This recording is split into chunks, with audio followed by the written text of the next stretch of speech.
we had some people come to visit the church a while ago, pre-coronavirus, of course, and they had come from some distance, so they wanted to have lunch with the pastor. So I went along, and in the course of conversation, they found out that the pastor's wife was a climate scientist. That's Katharine Hayhoe. She's a climate scientist, an atmospheric scientist to be exact, and she's Professor of Political Science at Texas Tech University. She's also an evangelical Christian, the daughter of missionaries and the wife of a Texan pastor. That can lead to some pretty interesting conversations. In disbelief, the man leaned across the table to me and said, "Do you believe in climate change?" "Oh, no," I said cheerfully, "I don't." "What do you mean?" he said. "I thought you were a climate scientist." I said, "Well, I don't believe in it because it's not a religion. I believe in God, and I believe that God gave us a sound mind to study His creation so we can figure out what's happening. So I don't believe the planet is warming. I know it is. Because through studying God's creation, it is clear that we are getting warmer and humans are responsible and the impacts are serious. So by rejecting the narrative that climate change is a false environmental earth-worshipping religion, we were able to have a really constructive conversation that began with what we agreed on, which is that we both believe in God, we both believe that this is God's creation, we both believe that God gave us the sound mind that we have, but what do we see when we use that mind to look at God's creation? That's key. Professor Hayhoe is a bit of a rock star in the climate world. Her superpower, to change metaphors, is the ability to talk to just about anyone about climate change. Her 2018 TED Talk, arguing that the most important thing you could do for climate change is just talk about it, has been viewed 3.5 million times. She told Rolling Stone magazine earlier this year that she's not so much trying to convert people to the climate cause as show them that they already care. She's been called a national treasure by the director of the Yale program on climate change communication. The New York Times labelled her one of America's most effective communicators on the topic. And she's been given the United Nations' highest environmental honour, declared a champion of the earth. See, she sounds like a superhero. It was someone on Twitter who first introduced me to Katharine and suggested we have her on the show. So thanks for that. You know who you are. A year later, we eventually made it happen, and boy, am I glad we did. It's a fraught topic, I know that, whatever side you're on, but Professor Hayhoe says it doesn't have to be. I'm John Dixon, and this is Undeception.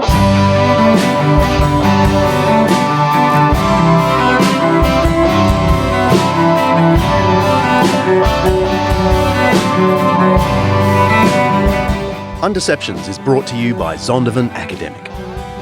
Every week we explore some aspect of life, faith, history, culture or ethics that's either much misunderstood or mostly forgotten. With the help of people who know what they're talking about, especially today, we'll be trying to undeceive ourselves and let the truth out.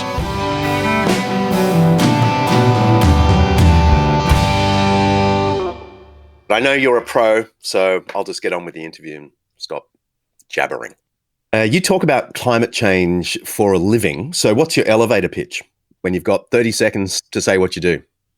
Our planet has a natural blanket of heat-trapping gases that keep us over 30 degrees warmer than we would be otherwise. In fact, we would be a frozen ball of ice if it weren't for this natural blanket. So if it's natural, what's the problem? The problem is that by digging up coal and then natural gas and oil and burning it, we are releasing heat-trapping gases that are wrapping an extra blanket around our planet that it does not need. And just like you would if someone snuck into your room at night and put an extra blanket on you, you would heat up and say, hey, I didn't need this extra blanket. In the same way, our planet is heating up too. And what's the problem with that? Our planet has been warmer and cooler in the past, but for us humans, our climate over the course of human civilization has been remarkably stable. Just like Goldilocks, we don't want it too hot, we don't want it too cold, we want it just right. But today, climate is changing faster than any time in the history of our civilization on this planet. And our agricultural systems, our water systems, our infrastructure, our public services, our economy, where and how we build our homes, all of this is predicated on the assumption of a stable climate. And that assumption has been accurate over the last hundreds and even thousands of years, but it's no longer accurate today. Christianity has a weird relationship to the climate cause. On the one hand, at least in theory, Christians have more reason than most to care for the earth. They reckon it's God's good creation, after all. On the other hand, quite a number of the faithful are sceptical about climate change. This is nowhere more pronounced than in the United States, where a Pew Research poll found that only a third of white evangelical Protestants believed climate change was the result of human activity. 2/3 doubted. So what's going on here? Those surveys also find that white Catholics are just as resistant as white evangelicals, whereas Hispanic Catholics in the United States are among the most concerned people about climate change, and Black Protestants are also quite concerned as well. So when social scientists, and this is what social scientists do, when they start to disentangle that to figure out, well, what's driving that? It turns out it is not where you go to church on Sunday or Saturday or not at all that's causing this. And you can see this from the fact that Hispanic Catholics and white Catholics end up at polar opposite ends of the spectrum. And in the United States, climate change has been at the very top of the list of the most politicized issues in the country for years. And sadly, it is heading in that direction in Canada, in Australia, in the UK, and beyond as well, to where now the number one predictor of whether you agree with simple facts that we've known from science since the 1800s is not how educated you are, not how much science you know, not how smart you are, and definitely not where you go to church. It is simply where we fall on the political spectrum. Regardless of where you fall on that political spectrum, Katharine says climate change is not about belief. There are undisputed facts about climate change. There are some things we simply shouldn't be arguing about anymore. We scientists love to argue, and we are still arguing today. But we're not arguing over whether climate is changing and humans are responsible, because that argument was put to bed 100 years ago. That's how long we've known that digging up and burning coal and gas and oil was wrapping this extra blanket around the planet. Today, we are arguing over things like, will Greenland melt in 100 years or 200 years? Will sea level rise by 3 feet or 8 feet during our lifetime? These are the types of arguments scientists are having today, and none of them are good news. The world is going to end in 12 years if we don't address climate change. And your biggest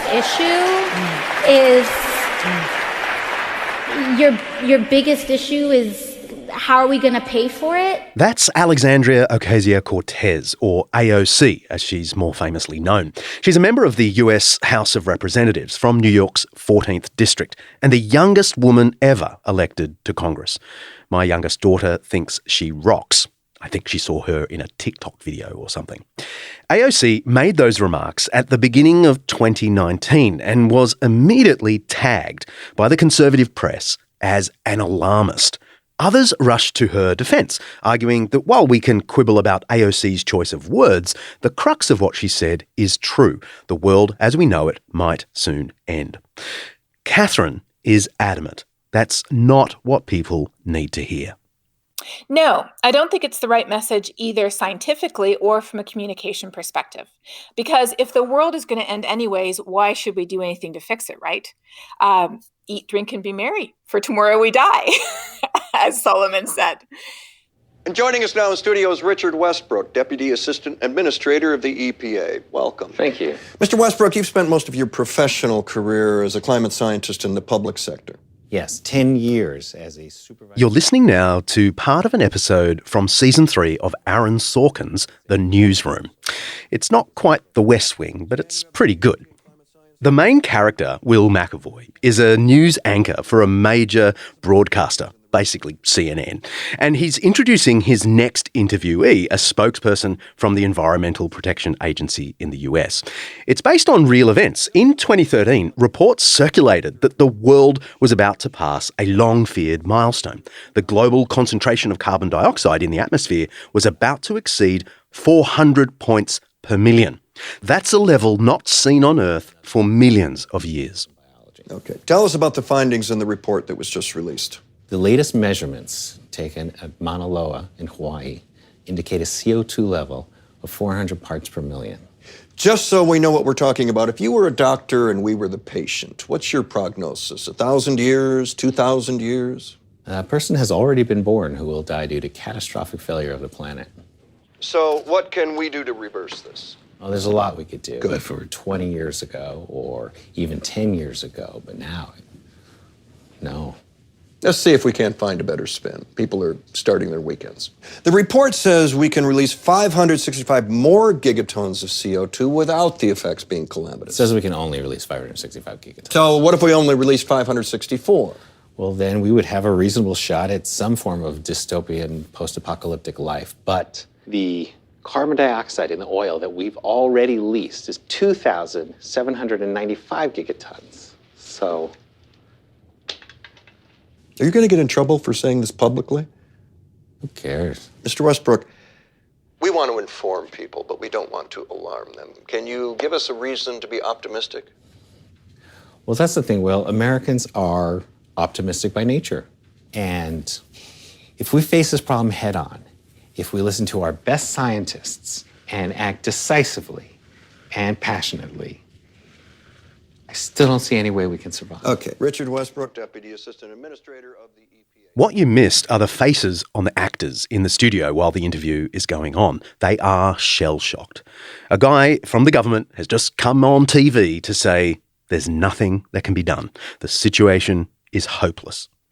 It's the type of news that would normally send the fictitious Will McAvoy home for a stiff drink.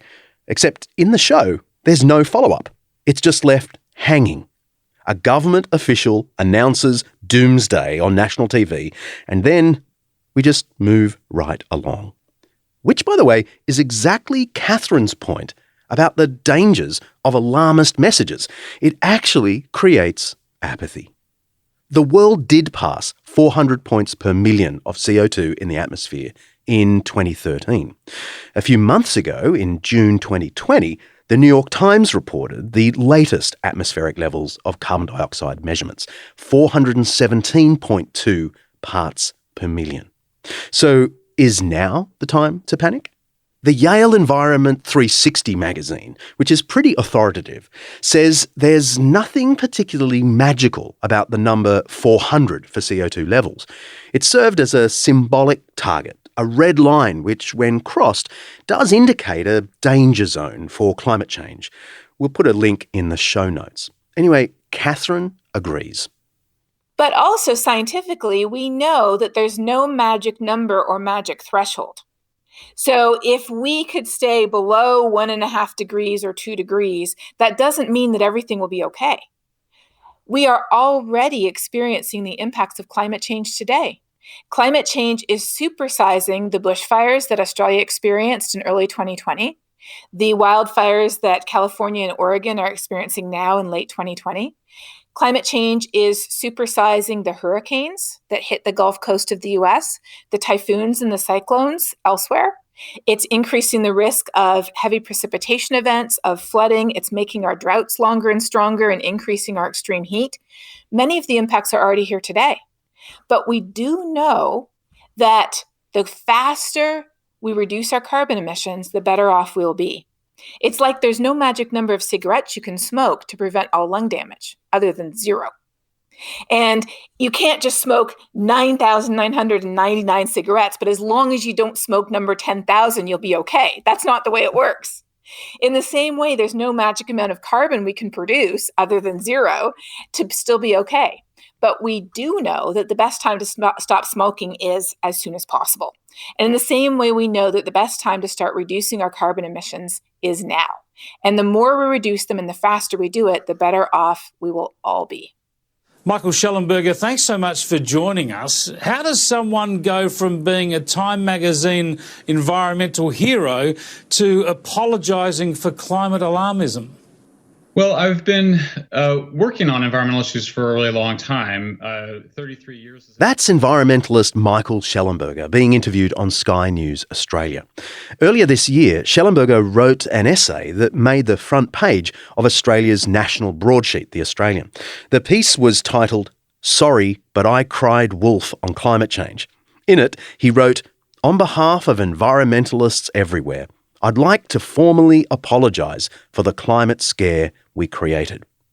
He's also written a book called Apocalypse Never: Why Environmental Alarmism Hurts Us All. I've seen a lot by now, and I know the science well enough to know that climate change is not a catastrophic threat. I kept waiting for climate scientists to speak out against the alarmism, these apocalyptic, the world's going to end, billions will die, all that stuff last year. Nobody did. I think it's actually quite... Well, I am a scientist. And on behalf of scientists, I would like to say that it is very likely to be worse, not better, than the science says. I cannot speak to environmentalists. I cannot speak to people who have degrees in global peace studies like he does. But I can speak to scientists who have been studying this since the 1800s. And what we know is it is real. It is definitely human caused. The impacts are serious. And if there will be any surprises in what science knows today, those surprises are unfortunately likely to be worse rather than better. Greenland melting 6 times faster than it was in the 1990s. Sea level rising faster. Hurricanes getting supersized. Bushfires burning much greater area than we imagined. In February, I was having dinner with one of my colleagues who studies wildfire around the world. And he was nearly in tears over how scientifically we have underestimated the rate at which human-caused climate change is affecting wildfires.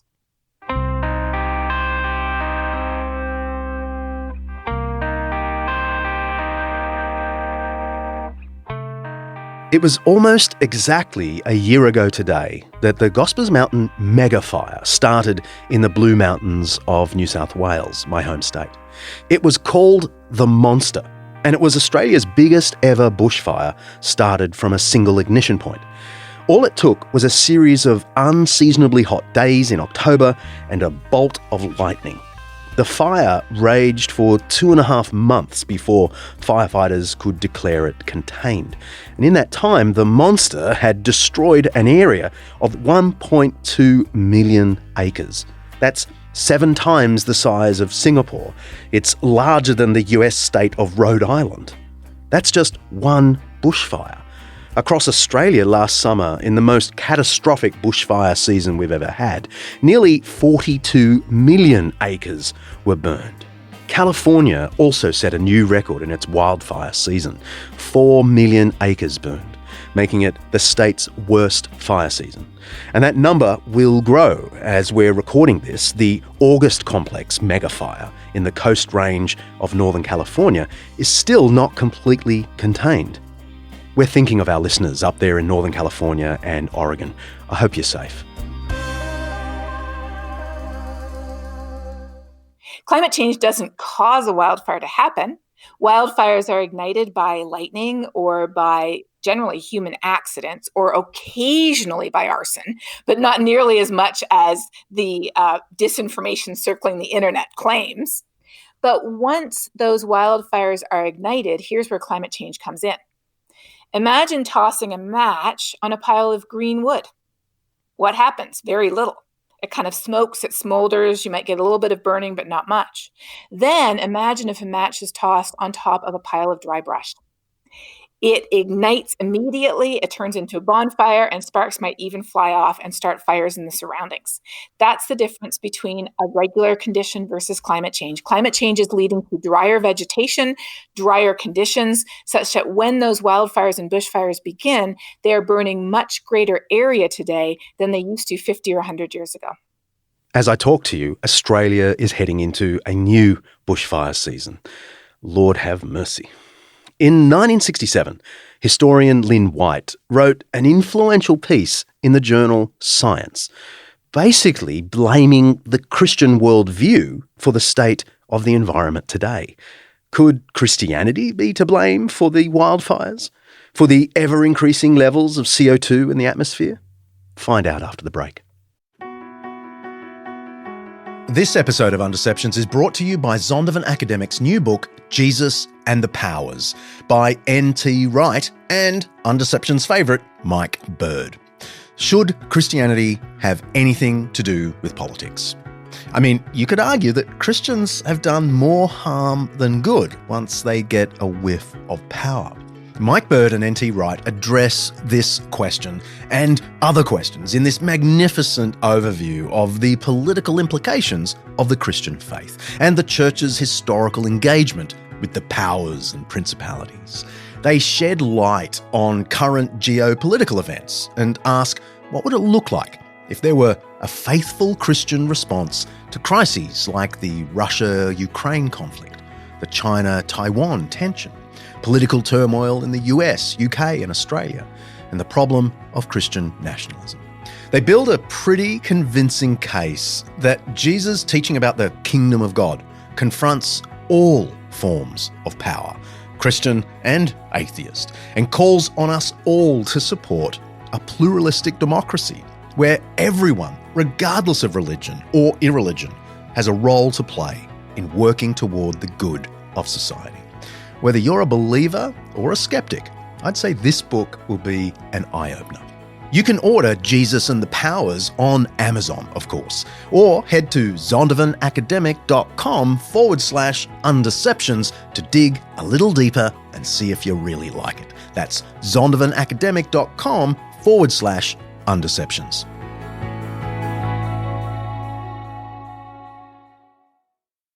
Way back in 1967, the historian Lynn White wrote an influential piece in the Science journal where he basically said the Christian worldview is responsible for this degradation of the planet. And he said, we shall continue to have a worsening ecological crisis until we reject the Christian axiom that nature has no reason to exist save to serve man. What do you think of that striking assessment that basically Christianity is to blame? I would agree with that quote with just one essential modification to it. And the modification is this: a selfish ideological mindset that is justified by a misinterpretation of the Bible is responsible for the problem. Let me explain. So in Genesis 1, it says that humans have responsibility to rada, every living thing on this planet. And that word was translated in the King James Version as have dominion over. And it was been translated subsequently as being responsible for or caring for every living thing on this planet. And then in Genesis 2, it goes on to talk about how we are to abad and shamar the planet, which has the concept of taking care of being a guardian over, of being a caretaker or a steward for. So that word, rada, has been taken out of context to say, oh, if we have dominion over the planet, then we can extract every resource this planet has. We can use it for our own good. And when we're done exploiting the planet, God will push the eject button and we'll all go away. What that fails to take into account, though, is the fact that the same word rada is used elsewhere in the Bible. And in fact, it's even used to contrast people who rule for selfish gain versus people who are intended to be servant leaders, people who care for and protect and guard and keep what they've been given. So it is not a Christian ethos that has led to the problem that we're in. It is an anti-Christian ethos, that of being out for number one for ourselves, for what we can get, rather than caring for and loving each other, our sisters and our brothers around the planet, the poor and the vulnerable who are most affected by the impacts of a changing climate, by the extraction of fossil fuels, by the air and water pollution that results, as well as every other living thing on this planet too that God created. Let's press pause. I've got a 5-minute Jesus for you. Christianity gets whacked from two different sides on the issue of the environment, and it's sometimes deserved. French atheist Michel Onfray has said that Christianity has this ascetic streak that denigrates the body and the good earth. Glorification of a fictional beyond, he says, prevents full enjoyment of the real here below. The religion of the one God seeks to promote self-hatred to the detriment of the body, to discredit the intelligence, to despise the flesh. Of course, there have been Christians like that. I could name them. The question is that viewpoint logically consistent with Genesis 1, the opening page of the Bible, which basically says that a good God graced good matter into existence as a gift? Genesis 1 calls the physical environment, the creation, good, no fewer than 7 times. God made the light, and the text says, and it was good. Then he makes the seas, and they're good, the heavenly bodies and the animals, and they're all good. And then, just in case you missed it, the last line of the whole thing says, God saw all that he'd made, and it was very good. The Apostle Paul in the New Testament echoes the same theme. For everything God created is good, he says, and nothing is to be rejected if it is received with thanksgiving. That's 1 Timothy 4. I can't think of any other traditional historical writing from Greece or Rome or from the Far East that works so hard from the opening page to insist that physical creation is good, not haphazard, unpredictable, the enemy, accidental. No, it's a work of wonder and artistry. It's good, a cause for gratitude, thanksgiving, as Paul puts it. There's an equal and opposite criticism, sometimes levelled at Christianity and the environment. It's Lynn White's famous argument in the journal Science that Christianity is to blame for the West's rapacious approach to the environment. In an article titled The Historical Roots of Our Modern Ecological Crisis, he writes, in antiquity, every tree, every spring, every stream, every hill had its own genius loci, its guardian spirit. Before one cut down a tree, mined a mountain, or dammed a brook, it was important to placate the spirit in charge of that particular situation and to keep it placated. By destroying pagan animism, Christianity made it possible to exploit nature in a mood of indifference to the feelings of natural objects. That's in the journal Science, March 1967, by the way. It's interesting that Lynn White's argument is virtually the opposite of Michel Onfray's criticism. Christianity somehow manages to be so otherworldly, it renounces earthly resources, and then turns out to be the cause of the ravenous exploitation of the earth. Can it really be both? I think it's neither. I don't deny that some Christians have exploited nature in a mood of indifference. But is that logically consistent with believing Genesis 1? With believing the Apostle Paul, that the good God graced good matter into existence as a gift? And I'd go further. In some ways, the Bible's greatest endorsement of the preciousness of physical creation comes not from Genesis or from Paul, but from Jesus. Now, Jesus didn't say anything directly about the environment, let alone climate change, so I don't want to claim too much here. But 2 things Jesus said and did elevate the importance of physical creation to a magnificent degree. First, Jesus studiously avoided teaching the normal pagan, that's Greek and Roman view, of an afterlife characterized by spirit, completely devoid of bodily and environmental life. No, Jesus reiterated the ancient Jewish conviction that the Creator would not abandon creation in some ghostly eternal future, but promised to renew it. In Isaiah 65 in the Old Testament, this promised future is described as a new creation, a new heavens and a new earth, it says. Jesus does something similar when he calls the future kingdom of God the renewal of all things. That's in Matthew 19:28. Now, the Greek term used here in Matthew is palingenesia. That's the word again and Genesis. It's another Genesis. The creation matters so much to Christ that what he promised was the renewal of creation, not its removal. The other thing in the Jesus story that underlines the importance of physical creation is the very punchline of the Christian gospel, actually. Jesus rose again bodily. All four Gospels and the New Testament epistles stress that Jesus wasn't elevated to a spiritual life after his death. He was raised in a body. The Gospels describe him eating a meal and showing his disciples his hands and feet. It's not a mere resuscitation either. The New Testament speaks of it as a renewal, a glorification of physical reality. Now, I know plenty of listeners won't believe any of that, but my point is really simple. The Christian belief in bodily resurrection affirms the physical creation in an extraordinary way. It says that God loves material reality so much, he intends not to remove it, but to renew it. From beginning to end, Christianity affirms the importance, the goodness of physical creation.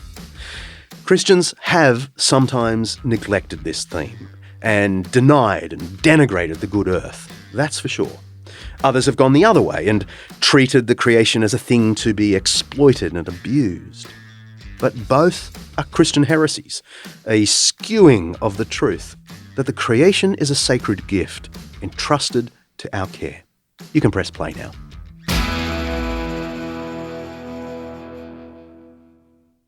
So I grew up in a Christian home with a dad who was a science teacher who taught me not only that science is the coolest thing you could possibly study, but if we believe that God created this universe, then what is science other than trying to figure out what he was thinking when he did it? So going to school, I was studying astrophysics because it's amazing to think that using just the brains God has given us, we can look at the far reaches of the universe. And there's a long history of Christians in astrophysics. But I had almost finished my undergraduate degree when I needed an extra course to finish. And I saw this new class over in the geography department on climate science. So I thought, oh, well, that looks interesting. Why not take it? So growing up in Canada, I knew that climate change was real, but I had always mentally lumped it with environmental issues that environmentalists cared about. And if you're not an environmentalist, then you wish them well. They're the ones who worry about it, and you go do whatever it is that you do. Taking this class on climate change, though, completely shocked me because I learned that climate change is not only what you might consider an environmental issue, it's an everything issue. Climate change affects our health. It affects the air that we breathe and the water that we drink. It affects how much food we have and how nutritious it is. It affects things like political instability and refugee crises. And more than anything else, what touched me is learning that climate change disproportionately affects the poorest and most vulnerable people in the world. I grew up as a missionary kid in South America. So I had friends who lived in homes that were made of mud bricks or cardboard boxes. And when the rains came, I knew how it would wash away entire neighborhoods. And people had no recourse. There's no insurance there. There's no way to bail yourself out. If your home is gone, it is gone. And people who live on the edge of poverty are incredibly vulnerable. When the crops fail, there's nothing to feed their families with. When the water is polluted, they suffer the impacts. So learning that, I thought to myself, how can I not study this critical global issue? How can I truly be loving my neighbor if I close my eyes to this issue and go on by? We know from the parable of the Good Samaritan that many people do. But I felt like I couldn't. And the reason why I couldn't was because of my faith. So that's why I do what I do. And that's why I am who I am. The reason why I am a climate scientist is because I'm a Christian, not in spite of it. My name is James Bhagwan. I'm a Methodist minister, minister of the Methodist Church in Fiji, serving as the General Secretary of the Pacific Conference of Churches. We're in the Pacific. We're on the front lines of climate change in the context of rising sea levels, ocean warmth and acidification, as well as extreme weather patterns. And we're going into a La Nina system at the moment. We are struggling with the sometimes lack of urgency around the issue of climate change. The Pacific Islands cover a region of more than 300,000 square miles, incorporating well-known holiday destinations like Hawaii, Fiji, Vanuatu, and the Cook Islands. But for 11 million people, the Pacific Islands are home. And for almost 150,000 of them, these homes are in danger. You know, the image that many people have of the Pacific, this idyllic image of, sun-kissed beaches, etc., is all very nice. But when we think about the different makeups of the Pacific Islands, you have volcanic islands, which have mountains and peaks and high peaks. So, you have from the high peaks all the way down to the coast. But at the same time, you have a lot of coral atolls. And the islands of Kiribati, Tuvalu, many others across the Pacific in both Micronesia, Melanesia, and Polynesia. The ones that are most at risk in the context of climate change and rising sea levels, because they sit so low on the ocean in terms of not having mountains. And so rising sea levels means, one, the encroachment of the sea onto the land. And this happens also in the context of the bigger islands, where you have coastal inundation. Being islanders, we live close to the sea. And we are already seeing in many parts of the Pacific where the sea is now encroaching into communities across over sea walls that have been built in the past, moving into homes. And while for some of the bigger islands, there is the possibility of moving further inland, which is a complex issue in itself. When it comes to coral atolls, there's simply not enough places for them to move into. As we continue to experience the impacts of climate change, the Pacific Conference of Churches and Pacific Church leaders have been speaking out on climate change for well over a decade and a half now. Well before some governments began to take this issue seriously.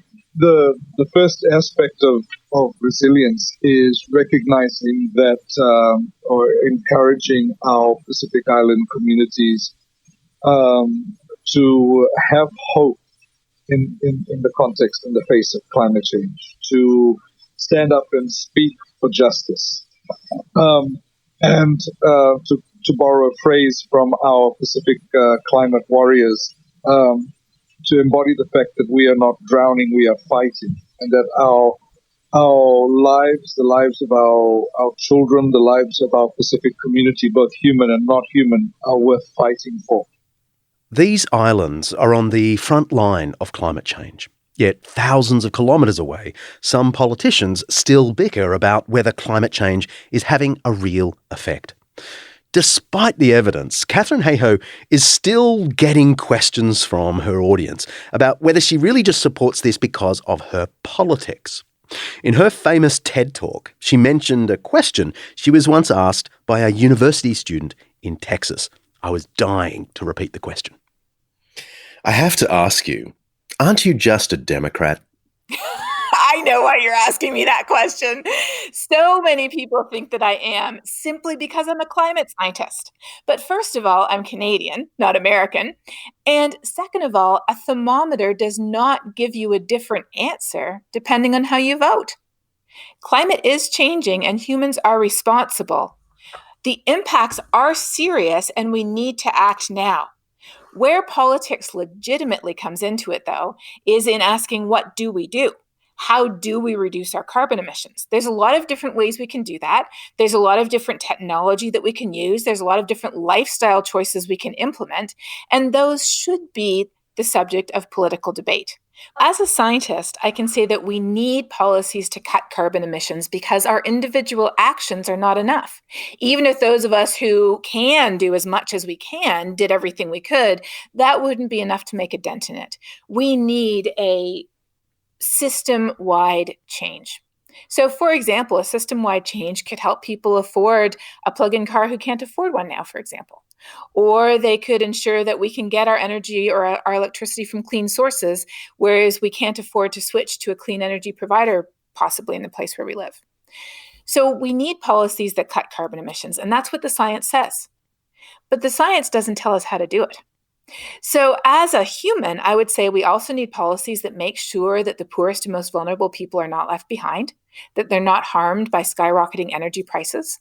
I would say that we also need policies to make sure that we're preparing for the impacts of climate change, some of which are unavoidable because they're already here today, as well as cutting our carbon emissions. And I would say, too, as a human, again, not a scientist, that we need policies that have appeal across the political spectrum. Otherwise, it just turns into a football. Every time, one party gets elected, they put this in place. And then as soon as the next party is elected, they put that in place. And we saw this happen in Australia, where there was a price on carbon, and then it got taken off by the next party. So from that perspective, I think something that has at least some bipartisan appeal, that actually works to cut carbon and that takes care of what the Bible refers to as the least among us, those are the types of policies that we need. Katharine's job is to talk to people about climate change. She's good at it, but it's not easy. Coming up against skepticism or downright denial again and again, she says, can be exhausting. You always sound to me very chirpy, but are there not sometimes when you feel grief that the message isn't getting through? Yes, absolutely. I feel grief, I feel frustration, and I think probably one of the most discouraging things, and I'm sure you'll understand this, many people listening will too, one of the most discouraging things to me personally is when people who identify as Christians reach out to me specifically to attack me, to call me a handmaiden of the Antichrist, a liar, Democrat. a whore. Yeah, a Democrat. I know, handmaiden of the Antichrist, Democrat, not quite sure which one's worse there. But yes, the number of people who call themselves Christians who specifically embody hatred, the opposite of love, is just absolutely discouraging. And so more than anything, I find myself asking God, why and how do people who claim that they love you, who claim that they believe in you, how can they behave like this? But, in the Bible, there's verses showing that this is an age-old human problem. In the Psalms and the prophets, they say, why do the wicked flourish like weeds while we wither as if in dry ground? So the age-old human problem really is how our world is so broken, and how we ourselves as humans so often replace God with false idols. We replace God with our political ideology. We replace God with a focus on ourselves.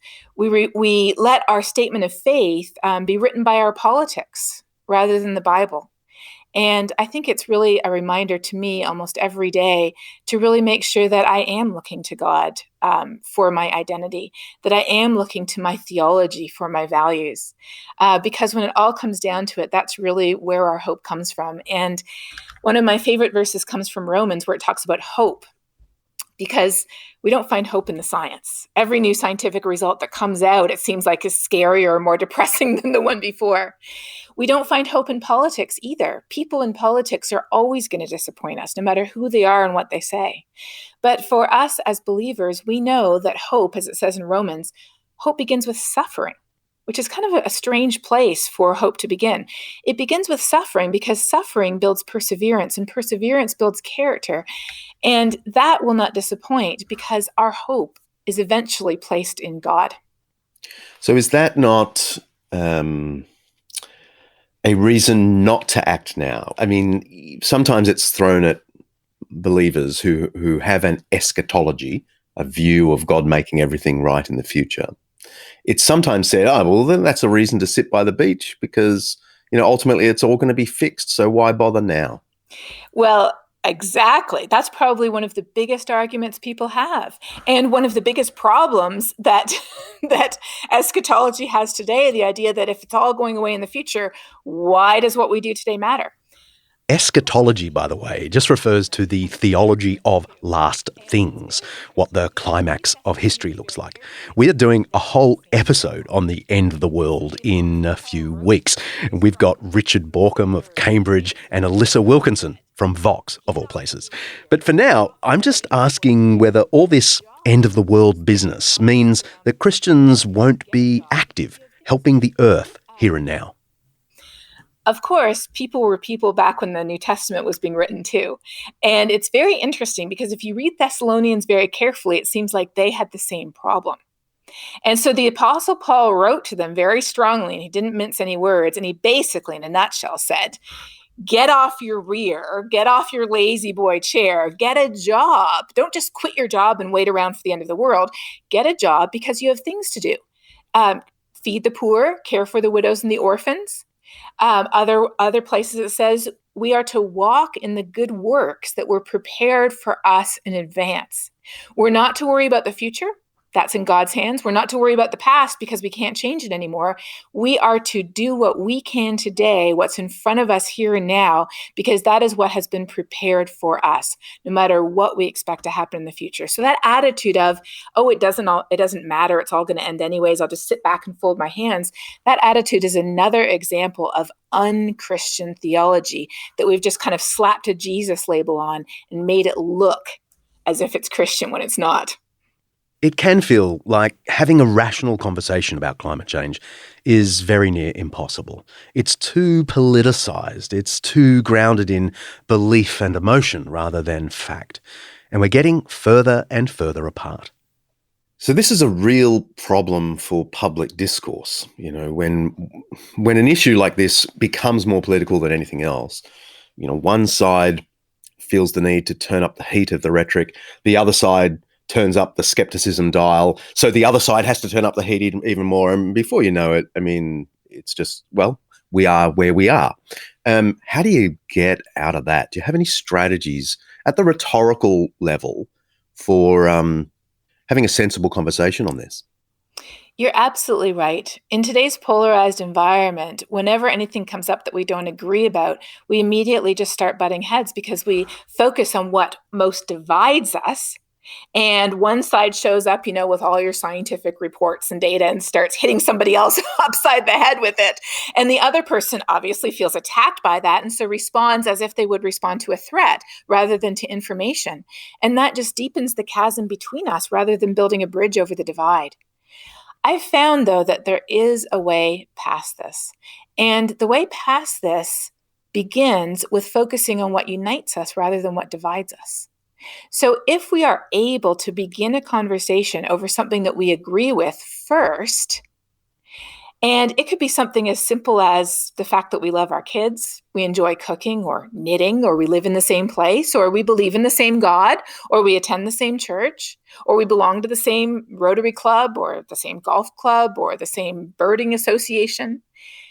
If we can begin that conversation with something we agree on, number one, and then number two, connect the dots to how climate change is affecting what we both already care about. Whether it's our children, whether what we believe as Christians, whether it's the place where we live or the things that we care about. And then step number three is to make sure that we bring up a positive, constructive solution to climate change that the person we're talking to could agree with. Because even though most objections to climate change are couched in sciencey sounding terms, if you have a conversation with anyone about it that's longer than 1 minute long, the conversation will, 9 times out of 10, take an abrupt right turn into, I don't want to fill in the blank. I don't want a carbon tax. I don't want to destroy the economy. I don't want the government telling me what to do. 99.9% of our objections to climate change have nothing to do with the science. They have everything to do with solution aversion. We think the only solutions are negative or punitive or harmful. So bonding over shared values, connecting to how climate change is affecting us here and now, today, and then inspiring with a solution that actually could make a difference. It could save us money. It could help poor people. It could lead to cleaner air. It could help us be better stewards of God's creation. Those 3 steps are absolutely key to constructive conversations. Katharine is the most hopeful climate change scientist I know, which is excellent because she's the only one I know. She's not alarmist. She's calm, conciliatory, and genuinely interested in finding common ground. She wants to teach us how to live in a warming world, and living requires hope, rational hope. That partly means understanding how bad the problem is, not covering our eyes to it. But it also means knowing that by acting, we can alter our future for the environment and for the poorest of the poor, who are experiencing the effects of climate change more than most. Talking about it calmly is really the first step, and Katharine is hopeful that despite the polarisation, people's minds are changing. Let me share a story with you, though, that's from Australia. So a good friend of mine, good colleague, is John Cook. He is also a Christian as well as a scientist who studies how we interact with false information. John got into this because every time he would go home for dinner, his father would say, "Well, John, I hear there's more polar bears now than there ever have been. How can you say that climate change is causing them to go extinct?" So John would go off and find all the information showing that, yes, polar bear populations are in fact decreasing and they are threatened by climate change. And he would bring it to his father, and his father would just come up with a new objection. "Well, John, I heard that sea level isn't rising after all. I mean, look at these old photos of the harbor. It doesn't look like it's any higher than it used to be." Well, depending on when you take the photo, whether at high tide or low tide, you can come up with very different pictures. So John turned into a global expert of debunking sciencey sounding myths about climate change. He went back and did a PhD on this. He created the website Skeptical Science that answers 198 sciencey sounding objections to climate change. And do you think any of this convinced his father? No, it did not. But then there was a government rebate on solar panels in the neighborhood where his father lived. So his father, being a shrewd fiscal conservative, crunched the numbers, figured out how much money he would save, got the solar panels, ended up saving even more money, started emailing John every time he got his bill. "John, you wouldn't believe how much money I've saved on the solar panels now." Started boasting to everybody about how much money he was saving. And about 2 years afterwards, he and John were having dinner, and he turned to John and he said, "Well, you know, John, of course global warming is real, and I've always thought so. But did I show you my latest bill for my solar panels and how much I've saved?" And John said he nearly fell off his chair because not only had his father changed his mind, he had forgotten that he ever disagreed. And what had changed his mind? A positive, constructive, beneficial solution. Got questions about this or other episodes? I'd love to hear them, and I'll have a crack at answering them in our upcoming Q&A episode. You can tweet us at Undeceptions, send an email to questions@undeceptions.com, or record your question and we'll play it on the show. Just go to undeceptions.com, scroll down and hit the record button. And while you're there, check out the new Undeceptions library. Last season I promised to give you loads of audio and print content designed to undeceive. Well, we've done it, and we're constantly adding more. So take a look and let me know what you think. Next episode, we're getting musical, chatting with the wonderful Professor Jeremy Begbie about the ways music shapes us and speaks of the beauty and discord in our world. I might have actually cried in the making of the episode. See ya. Undeceptions is hosted by me, John Dixon, produced by Kaylee Payne, and directed by Mark Hadley, who tells me he also directed The West Wing and The Newsroom. Our theme song is by Bach, arranged by me and played by the fabulous Undeceptions band. Editing is by Nathaniel Schumack. Thanks, Nat. Head to undeceptions.com. You'll find show notes and other stuff related to our episodes. Episode 27, Chime 1, in 3, 2... You're listening now to part of an episode from Season 3 of Aaron Sorkin's The Newsroom. It's not quite The West Wing, but it's pretty good. Do you agree, Kaylee? Yeah. Mark's never heard of either. The main character will... And she's back. Please, go on with the show. Are we recording still? Yes. Okay. Sorry about that. But you've never seen The West Wing. Oh, go away. You have I not. own the box set. Really? Yeah, and all of the newsroom seasons too. Wow. Okay. Drop, please. Anytime you're ready. Fantastic.